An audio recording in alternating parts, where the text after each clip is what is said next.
I like strawberry and blueberry and vanilla and banana. I thought we were talking about flavor of the month.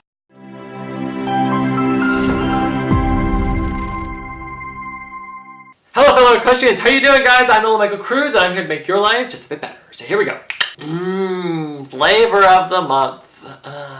Okay, so like if we were talking about, the donut shop or, the grocery store or whatever, flavor of the month seems pretty amazing, right? But when you're talking about horses, flavor of the month is like the hell on earth. It doesn't matter where you go, whether it's a training barn, boarding barn, whatever. There's always the flavor of the month. Disclaimer, here we go. This isn't all barns, you know that about me. I don't put everyone into one little clique, no. This is just what I've gathered, and as I say, this hasn't happened everywhere I go, but it happens to a lot of places. So what I'm talking about is the flavor of the month. And if you've been in the horse world and you've gone to boarding barns or training barns, I'm sure you have come across the flavor of the month once or twice before. And if you haven't, touche to you. Either you are flavor of the month, or you honestly are one of the lucky ones who have not come across this. So what is flavor of the month? So flavor of the month is when you're at a barn, and whether it's yourself, which you probably won't know it's you, but whether it might be yourself or it might be somebody new who comes in, and the whole dynamics of the barn change in favor of this flavor of the month, the new person on town. Everything changes for the new chick on the street. Or man, no sexism here. The whole dynamics of the whole barn kind of dip into their favor. Let's take this for an example. You're at a barn, everybody's getting along, the owner comes and sees you. How are you doing? Blah, blah, blah. How's your stall? Whatever they're asked, right? And your stall is nicely bedded. You're happy with that. The horse is getting the amount of hay that everybody agreed upon. The buckets are always filled with water. You're getting what you're paying for. And then a month later, the new chick on the street steps in with her horse.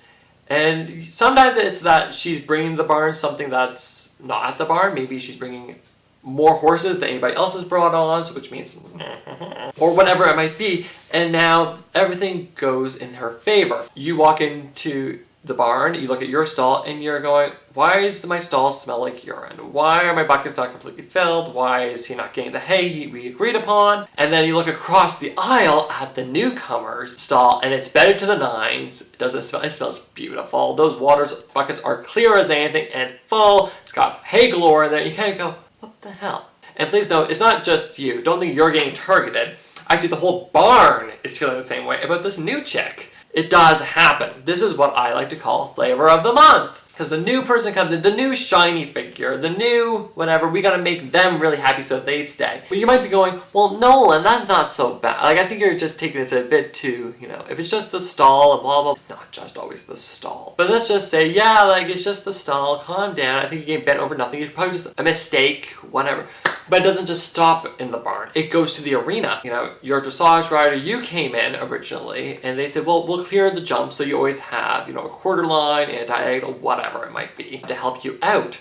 And then now this new chick, the new chick comes on board, and now she's a jumper, and she wants the jumps up all the time. She needs to have a full course in that arena all the time. The jumps are pushed up against the wall, and the owner goes, yes, we'll do that just for you. And here you are going, what the F? When this is in the back of your mind and you've been through it enough times like I have, you kind of go, okay, here we go. It just happens. But I feel really bad for the people who are just getting into the horse industry and they don't understand what's going on. They think that they personally have done something bad to offend the owner or the staff, whatever it might be. Where they go, why is my horse's stall like this? Why is he now in that paddock? I didn't agree with that paddock. Or why are there so many jumps in the arena now? Or let's take it the other way. There are jumps up all the time, and now all of a sudden this dressage rider comes in and it's completely empty. What the hell there?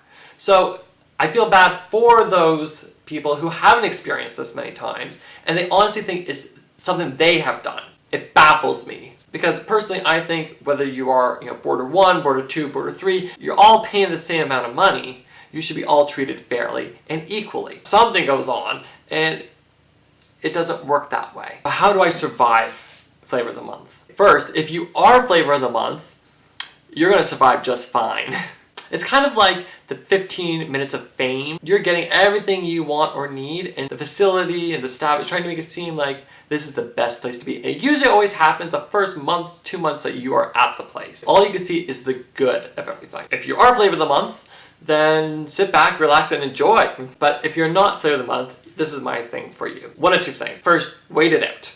Because remember, flavor of the month only lasts for a month. Actually, it varies, but it's usually just a short amount of time. Annoying, yes, but pretty much just smile, nod, go in, do your thing, and leave. The second thing I could suggest is if it gets too much, like you're supposed to go to the barn to relax. You're supposed to enjoy yourself. There shouldn't be any of this bickering going on. You should be just going in to enjoy your horse, enjoy your time there, and leaving.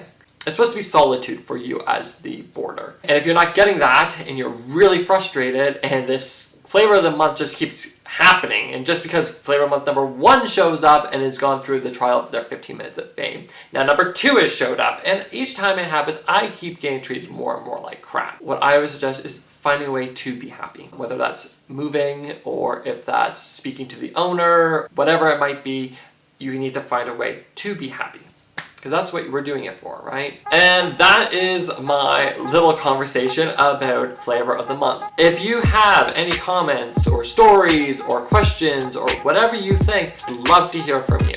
Let me know down below in the comment section. And if you haven't already, my Twitter and my Instagram will be in the description. Follow me and I will follow you back if you're a horse account.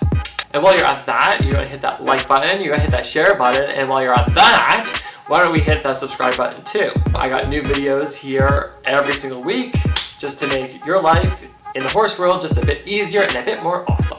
I'm Nolan M Cruz, and I will talk to you later. Ciao!